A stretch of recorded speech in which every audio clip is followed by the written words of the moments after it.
Science is telling us and showing us and proving to us that we are transmitting command codes. We're transmitting command codes 24/7, even in our sleep. You have to realize and understand that we're living in an actual matrix, a matrix of light that runs off of programming codes. It doesn't take away from divinity. It doesn't take away from spirituality. What are you transmitting to the universe? Because the universe is listening. It's listening to you. All right, let's get into it, guys. Let's talk about a little bit about the Hemisync program. I kind of touched on this a little bit in God Power, but I'm going to go a little bit deeper in it today as well. Now, we're talking about a program that was developed by Robert Monroe at the Robert Monroe Research Institute. Now, check this out. The Hemisync is a trademark name representing hemispheric synchronization. It's an audio technology developed by the Monroe Institute based on the use of binaural beats to enhance cognitive abilities and promote specific states of consciousness. Now, I want you to know the importance of this because we're talking about manifesting, okay? We're talking about manifesting. In order to manifest, you need to be in a specific state of consciousness. And that's what the Hemisync technique gets you into. Robert Monroe, the founder of the TMI, pioneered research in the field of altered states of consciousness and developed the Hemisync technology to aid achieving states.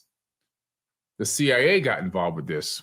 This was so good, the CIA said, you know what? We need to learn how this can be used for weaponization.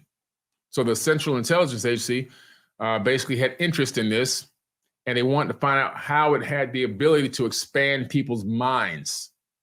They want to understand psychic phenomena and altered states of consciousness, which, they actually utilized this technique, learned it and utilized it in actual ops to gain intel and to tap into information from like the source.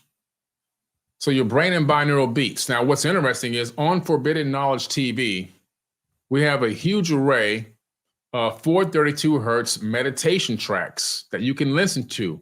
They have very nice imagery as well. Underlying those meditation tracks are binaural beats so that it puts you into this Hemisync mind state. I think we have about 20 of them up there. Each one, most of them are 11 minutes and 11 seconds. Your own brain interprets the two tones as a beat of its own. The two tones align with your brain waves to produce a beat of a different frequency. This frequency is the difference in hertz between the frequencies of the two tones. For example, if you're listening to 440 hertz, which is what the radio is on, if you listen to a 440 hertz tone with your left ear and a 444 hertz tone with your right ear, you will be hearing a 4 hertz tone. Do you see how that's happening? How it's canceling out? When you listen to binaural beats, your brain activity matches the frequency set by the frequency of the beat. This is called the frequency following act. It's almost like how mirror neurons work in the brain. If somebody's standing in front of you and they appear to be completely distraught and extremely sad, you start feeling distraught and sad. If they start crying, you start crying. If somebody yawns, you yawn.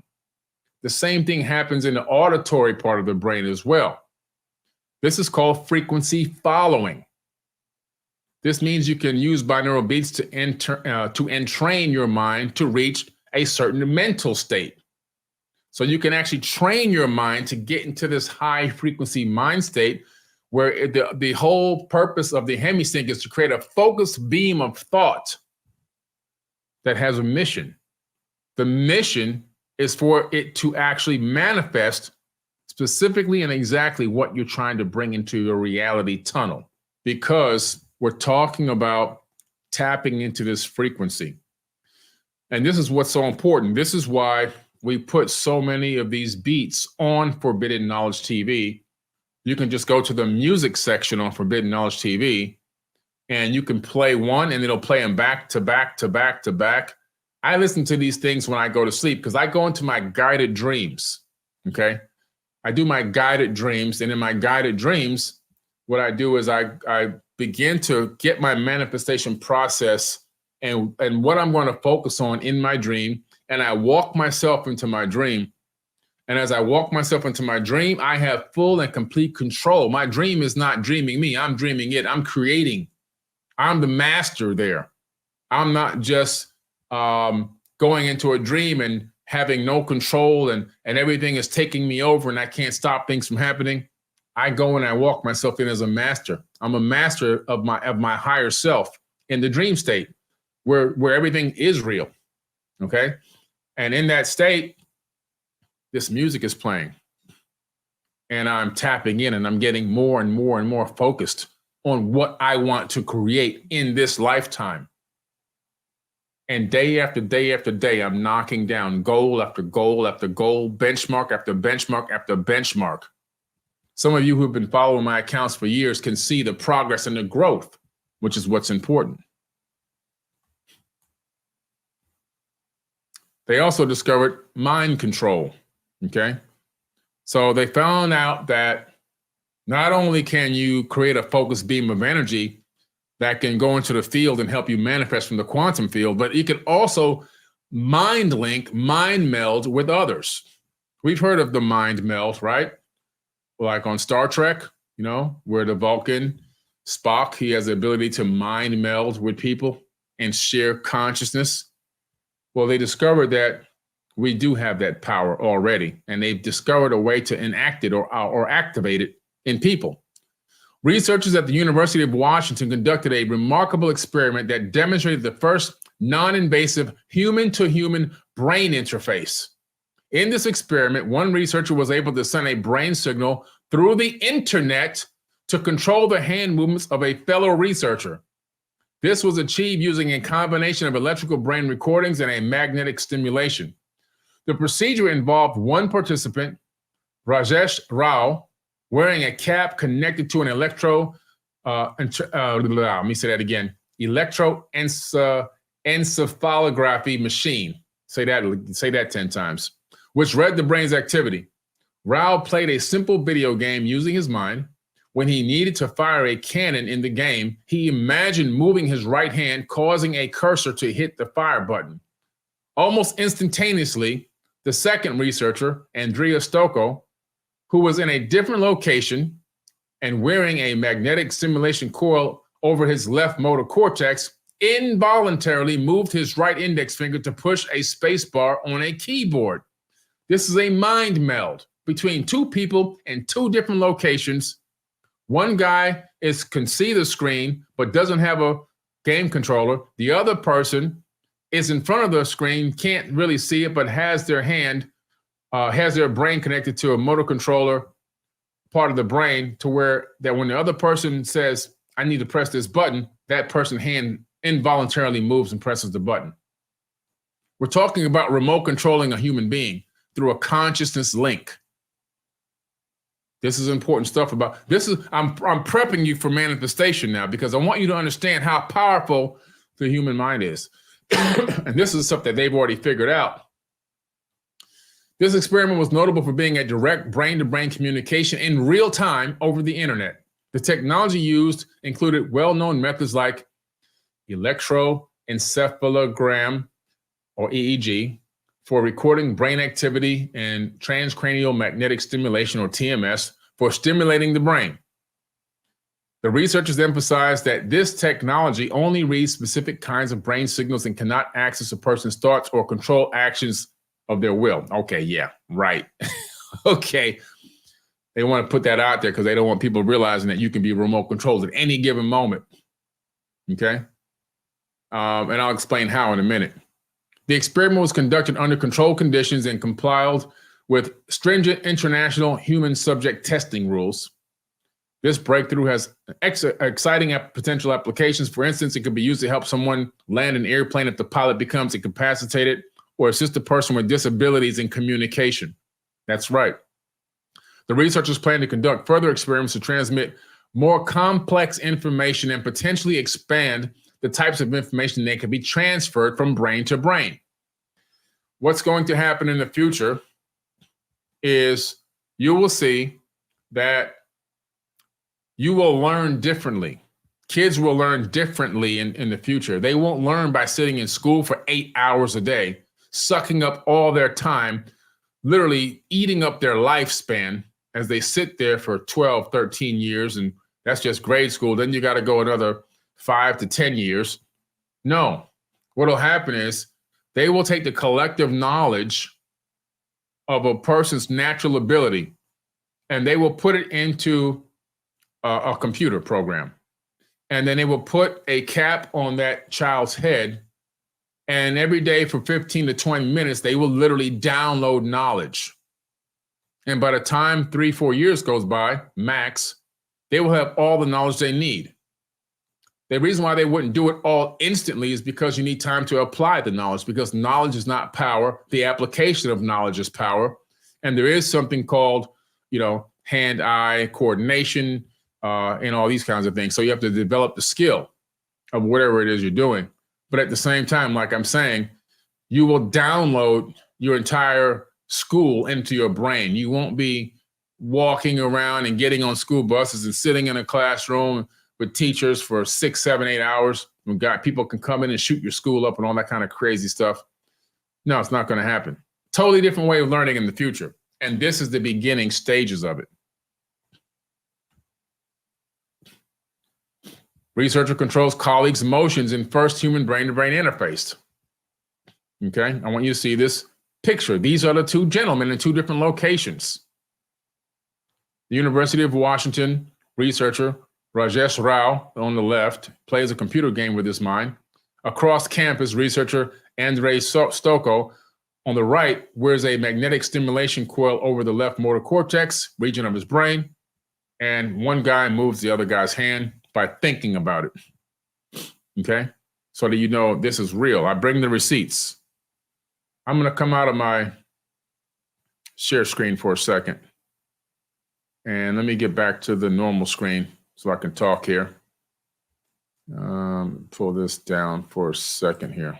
Now, what's important to understand is these techniques that are real and really work and have been applied in real laboratories. And I have to emphasize that because not that I'm worried about what people think, but I've talked about some of this stuff just sparingly in a couple of clips here and there. And sometimes I look at the comments and I just go, man, these people have no idea what's really going on out here. So you can't really, it's hard to bring a lot of information to a 1-minute reel on social media. So I'm showing you now, you see the evidence, the mainstream laboratory articles, written evidence that this technique actually exists, okay? Now, what's interesting is we're walking around and we're claiming that we have no power. We're walking around worried that we're not manifesting. We're walking around worried that we have no ability to create the reality that we want. Meanwhile, in laboratories, they got people remote controlling other people. The CIA has, a project for the Hemisync because they want to know how they can tap into realities and create and manifest what they want, the outcomes they want. How can they even utilize that to remote control a person like in the MK Ultra, which they've done? We know that because of the MK Ultra trials, right? So, and if that's the case, why aren't we utilizing these same techniques that already exist in our lives, knowing and seeing how powerful they actually are? We're thinking, I'm not in a laboratory. I don't have a doctor. There's nothing over my motor cortex, or there's no EEG cap on my head. You don't need it. You see, in a laboratory setting, that's used to create a rudimentary type of a technocratic type of a experiment. We already have these gifts without the technology. We're just not tapping into them and utilizing them. First of all, most of us didn't even know they existed. It seems like science fiction or I gotta be a psychic. All a psychic is, a real psychic, not the fake ones, but all a real psychic is somebody that's intuitive to their own natural ability that everyone actually has.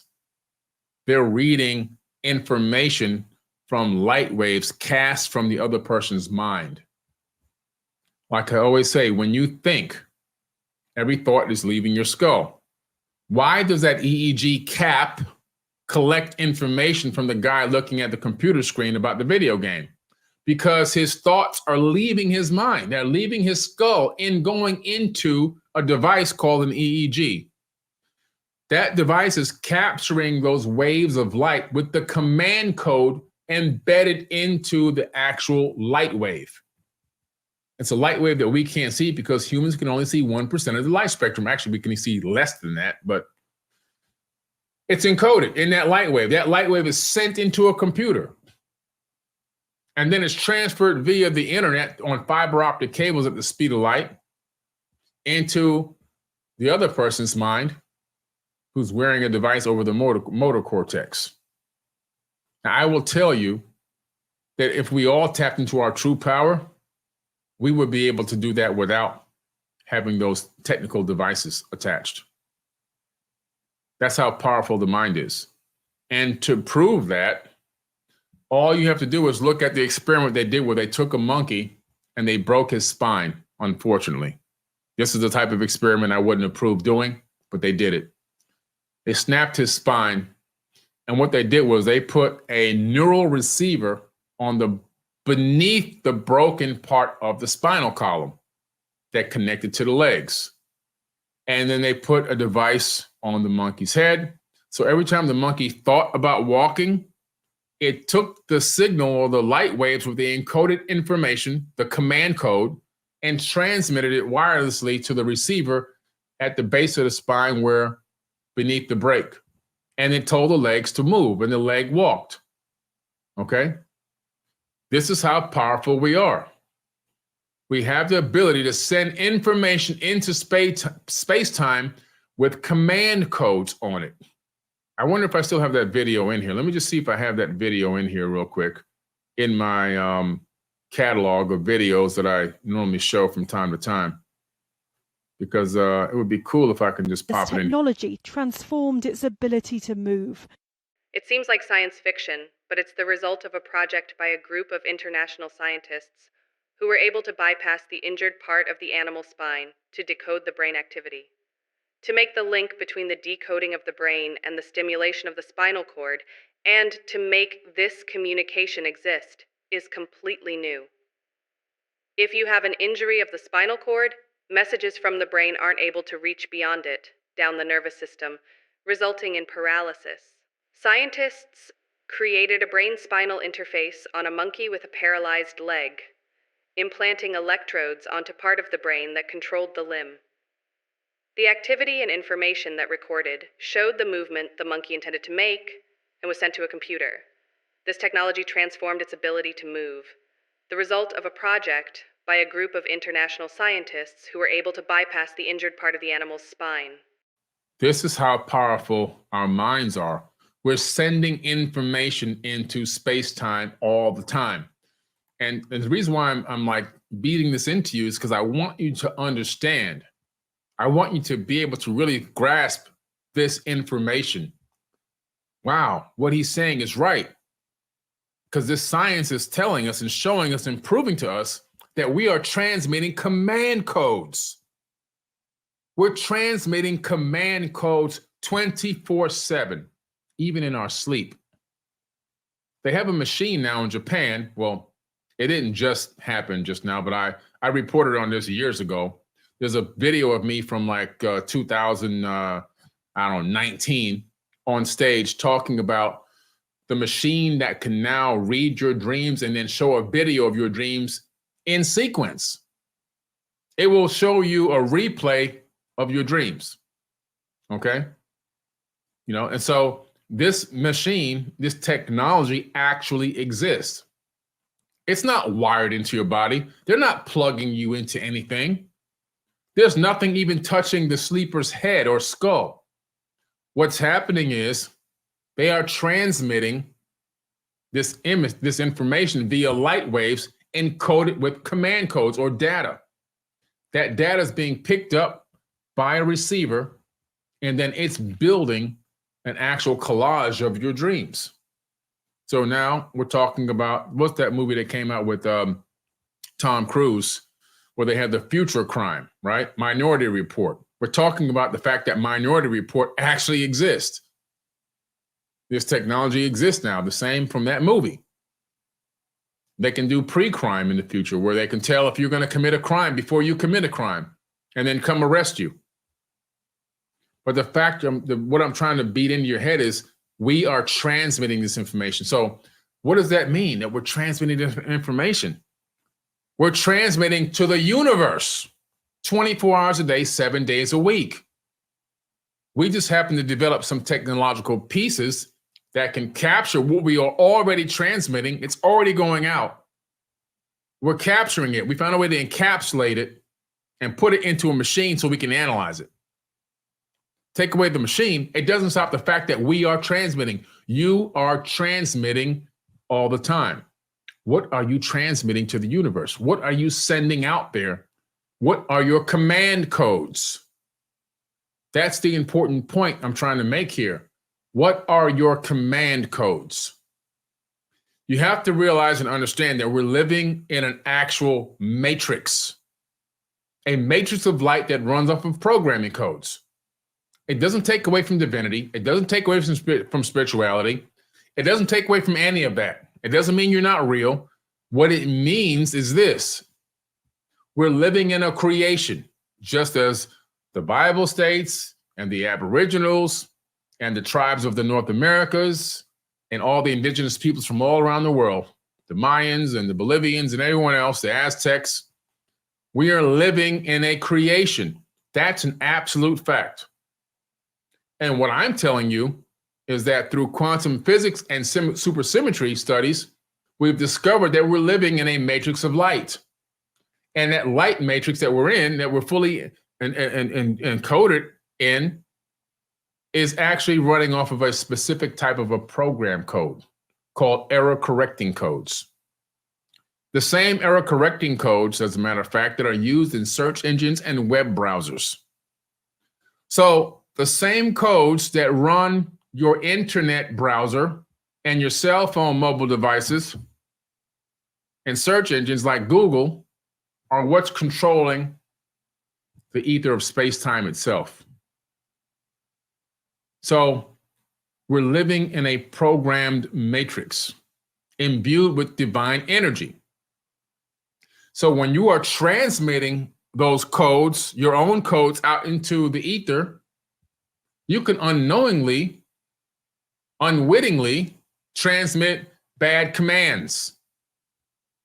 Everything in this third dimension is seen as data. We live in a data-based universe. There's two things going on in this universe. One is a data-based universe, and it's a universe based on consumption. Everything in the third density must consume something to continue to thrive. Everything, from stars all the way down to microorganisms. All the way down, if you want to even get down into the quantum field. This is a universe based on consumption. Okay? I don't care what kind of diet you're on. You're going to have to eat something to live, which means that something else has to die for you to live. It doesn't mean it's dead in terms of the energy, because the energy can't die, it can only be transformed. So what we're doing is, really, in the third dimension, is everything is alchemically converted or transformed. Everything. Today, the energy might be in a plant. Tomorrow, that energy might be in a machine. I mean, energy, the atoms are here, were here since the beginning of time of this realm. The energy that's here was here since the beginning of this realm. All it's done is remixed itself over and over again. Okay? But what are your command codes? What are you transmitting to the universe? Because the universe is listening. It's listening to you. It's a server ready to receive an upload. You're sending an upstream, and it's going to take that upstream, and then it's going to decode it. Two things are happening when you think.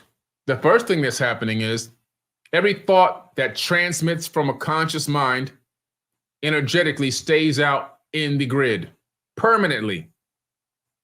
We know that through membrane theory or M theory. You have M theory and string theory. People think they're two separate theories. They're not. The M is the membrane, which is what we're encased in. It's all around us, everywhere. You can't get away from it. We're all in the grid. It's an energetic grid that connects everything. The second thing is the strings. The strings are super microscopic vibrating strings that help jingle the illusion of matter into existence. We're living in a musical universe. Everything is frequency and sound, even if you can't hear it. Again, we even have limited ears anyway. If you can hear the strings vibrating, you probably wouldn't even be able to think, because it would be so much noise you'd go crazy. So we can't hear them, but they're there, and we know they're there, and we know that they're vibrating. Subatomic particles, subatomic strings that are vibrating and helping to create reality collectively with us. So we have that. We know it exists. So what's happening is this light matrix that's coded with programming code is there. Every thought you think goes up into the grid and stays there, but it is also decoded. And then guess what? Another program code of information comes right back at you. I'm making this so rudimentary so that you can understand exactly what's happening. So if I'm sitting here thinking, my life sucks, and that's what I'm transmitting, I can't do nothing right, everything's horrible, and that's what I'm transmitting to the universe on a consistent basis, it's taking that upstream from my mind, and it's decoding it from English into what it actually really is, divine energy, and saying, oh, I see what he needs. And then it's like the same thing as our brain. We have mirror neurons. We have a mirror audio cortex, like we talked about in the Hemisync, which I'm going back to shortly. It mirrors what you send it. So it takes your command codes and says, oh, this is what he's commanding us to do. So we will send back, boom, a reflection. And then guess what? Your life will suck.